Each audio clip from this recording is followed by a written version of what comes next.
Dricus, first of all, I'd love to get a comment on the T-shirt you chose to wear today. Well, yeah, I mean, with, there was after obviously Trump being re-elected, which is absolutely incredible. I think he's an amazing, amazing president. And I've had the privilege of meeting him. And he said this, when with everything going on right now, changes coming, good changes, he's holding people accountable, a lot of countries accountable for everything. And it's amazing to see. And obviously being a champion, he said he wants champions in his team. So that's why, and he said it on X. Big shout out to fellow South African Elon Musk for also doing the right thing. And like you said, Trump prefers champions. When you look back at that first fight with Strickland, close fight, right? You felt you won, he felt he won, the way it goes? No, the judges thought I won. Right. But do you look back at that fight and think, well, I won it, so I just need to do the same thing again? Or you look back at it and go, I can improve on that performance and I know how to? Yeah, absolutely. I think it's exactly what you said. I did the right things to win that fight. He is going to make adjustments to be better. And I have to do the same thing. It's not that I have to do anything different. I just have to do whatever I've been doing better. I've had a year now to improve upon that performance.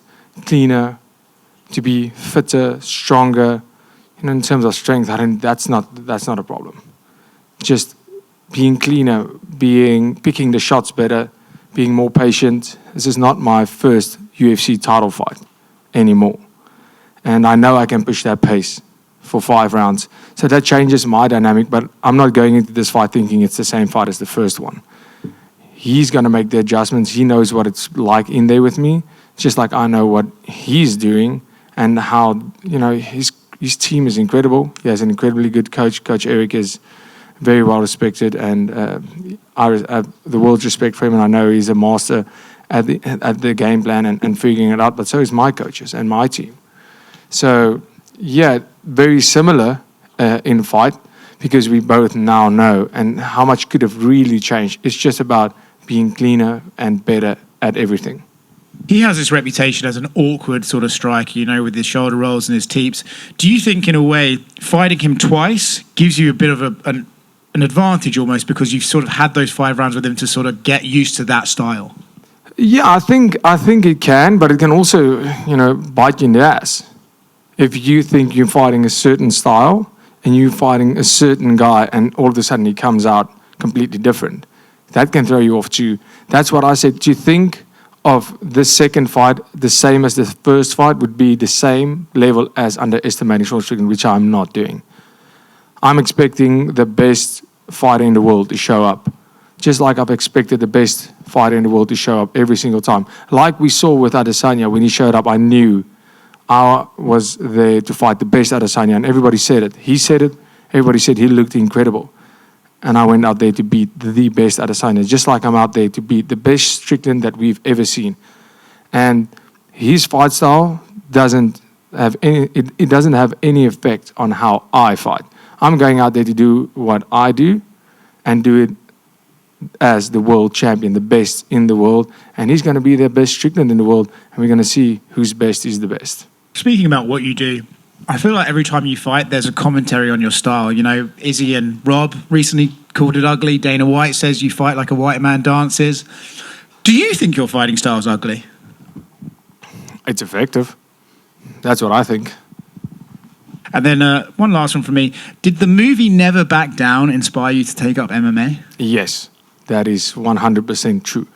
Which character do you relate to most in that movie? The one that gets the hot girl in the end. I feel like you're kind of the villain, brother. You're like...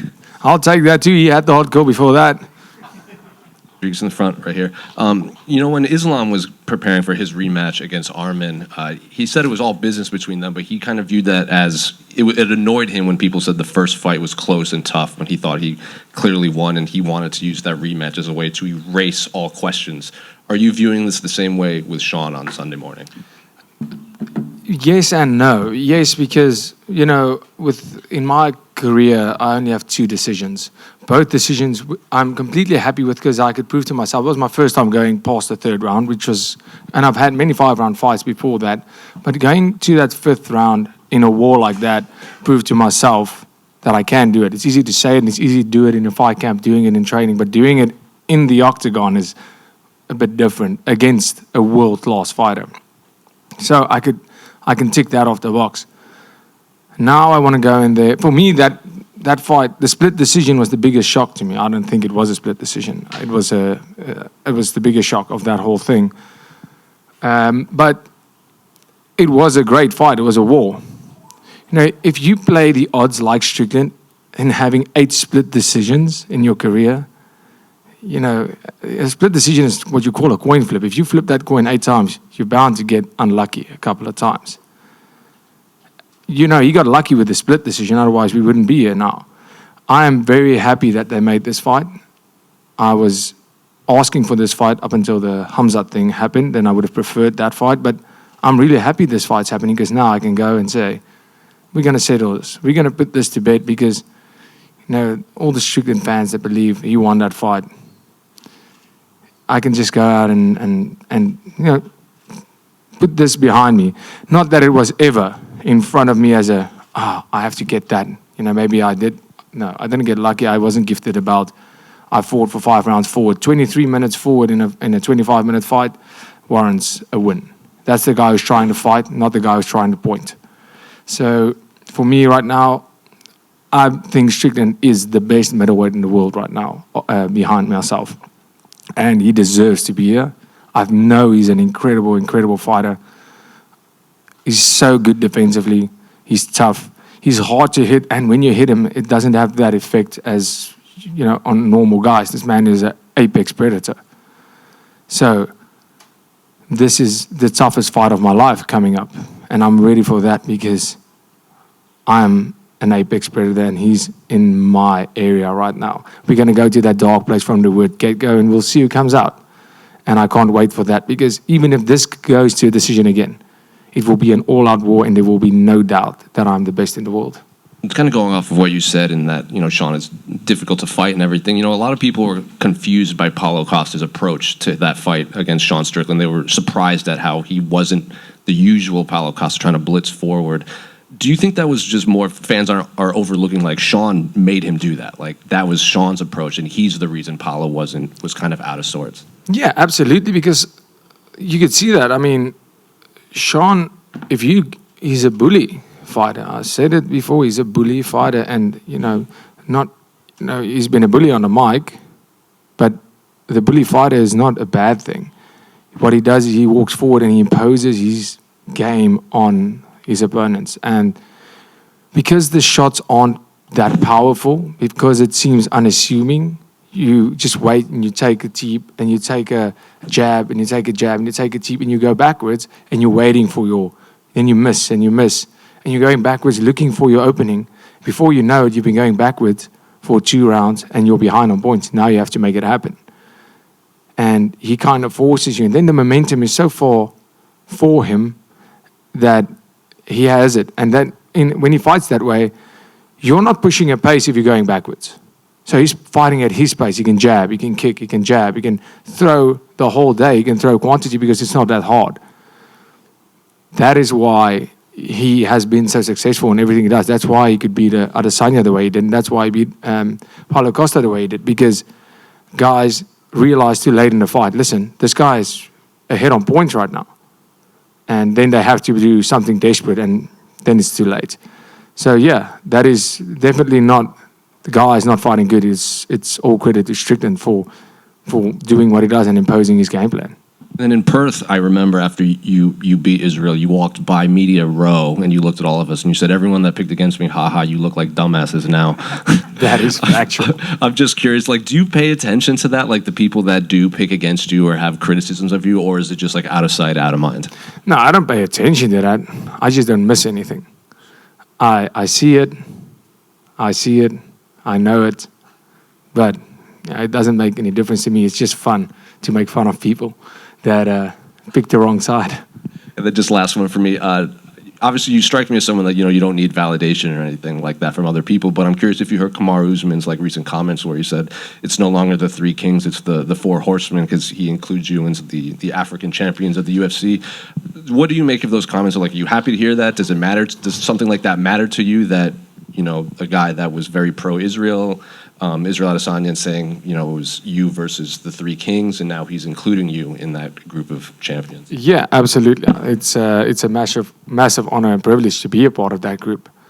And, if you look at guys like Amaro, Francis, and Israel, absolute greats in the sport, and now Dricus Du Plessis era, and being part of that group is a massive honor. A massive honor because it's a small portion of very special people, between a small percentage of champions. Fighting in the UFC makes you one in millions. Being a champion makes you even more. And being part of that group is something that doesn't mean anything to anybody else, but to me, as an African-born fighter, African-raised, African-residing champion, just like for them, it means the absolute world to be a part of that group. Because just a quick one, I saw Sean was talking about a headbutt in the first fight and how it impacted the fight. What was your reaction when you saw him sort of saying that was one of the key things that sort of turned things around? Well, my reaction was it only felt like a headbutt. My right hand is really, really hard. But it wasn't a headbutt. It wasn't a headbutt. There's evidence all over. You can see the video footage. Everything is there where the eye is already bleeding before where he shows the headbutt.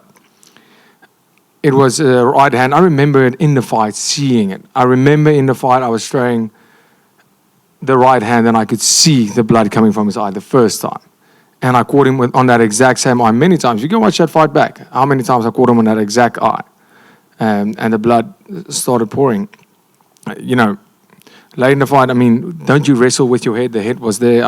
I saw what he showed, but he was already bleeding then. And there was definitely no headbutt. There was rubbing. Our heads were rubbing against each other as you would when you wrestle. That's why we have cauliflower ears.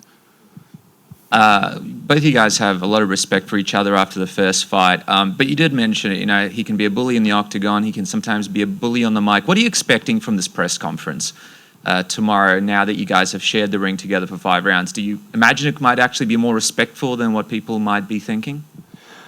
I think there's so much mutual respect between me and Strickland, well, at least from my side. I have all the respect in the world for the man.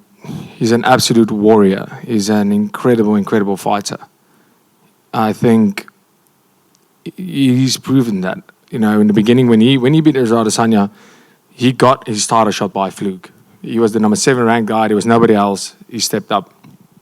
He was never supposed to be there, and he proved that he belonged there. And after I fought him, I went, wow, he's a lot better than I thought.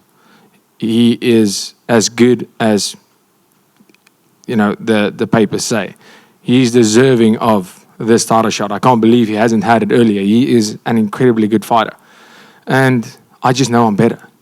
So the respect is there. And especially after sharing such a war with somebody, the respect is there, especially from my side. I know what it takes to get in there and to go what I went through and what he went through. And now we are competing and there is respect, but there's not a person in front of me. It's something in my way. And like I said, you can be the nicest guy. I don't care if it's more respect, less respect. He can be the biggest asshole to me. He can be the nicest guy. It makes no difference on what happens fight night. But in the lead up, I would assume it's going to be a bit more humane this time around. But if not, I'm ready for anything. Last question from me. We saw in Embedded you're quite talented musically. Are we getting the guitar out at the open workouts, doing an unplugged Dricus Du Plessis acoustic performance for Sydney today? Absolutely not. Thank you. Dricus, people talk in MMA about fighter IQ a lot, but the regular IQ you showed with your proposal tactic, having your fiancée organise the party for you, is genius. But from the moment you knew you wanted to marry her, did you start coming up in your mind how you wanted to propose and what was the ideal way you wanted to do it? Well, it's not about me that moment. It's about the fiancée, I would assume. I think that is how it should be. And she never said how she wants it. I just knew she would like her family there. I knew I would like my family there. And some of our close friends, ever since like it can't just be her family. And I knew that was something she would want. And when I started thinking about it, her family was away, my family was away because it was the holidays when I wanted to do it. And I said, wait, on my birthday, she wouldn't expect anything, and she's going to arrange everything. And wouldn't it be weird to have all our family, the whole family, my family and her family there, also having our friends there? It's not going to be weird. And the photographer, everything ready. It's not going to be suspect at all. And if she doesn't like anything, she arranged it. It's not on me. And the plan worked out great. It was great. I was more nervous for that and I thought, whatever, I'm just going to do it. Didn't think about it. Thought on the night, just going to go with it. I'm going to say this and this. Didn't say anything. I was mumbling some random shit. I don't know what I was saying. And then the ring box got stuck in my pocket. I should have taken it out thinking about it because I have big hands and my hand got stuck in the pocket. Well, she said yes at the end. Well, when I was so nervous when we got up and I put the ring on, I asked her, did you say yes? I didn't even see if she said yes. But I'm glad she said yes. And I guess the bonus is it's a date that's easy to remember now as well. Easy money. Easy. Congratulations. Thank you so much. Dricus back here. In Sydney in Perth before your fight with Israel, I asked you about. I felt a lack of respect you got as a champion, and you said you don't fight to appease people on the internet. And while I know that hasn't changed, do you feel you get more respect coming off your last victory? I always feel the respect. I don't even pay attention to the disrespect. I don't. I can tell you this. I read it.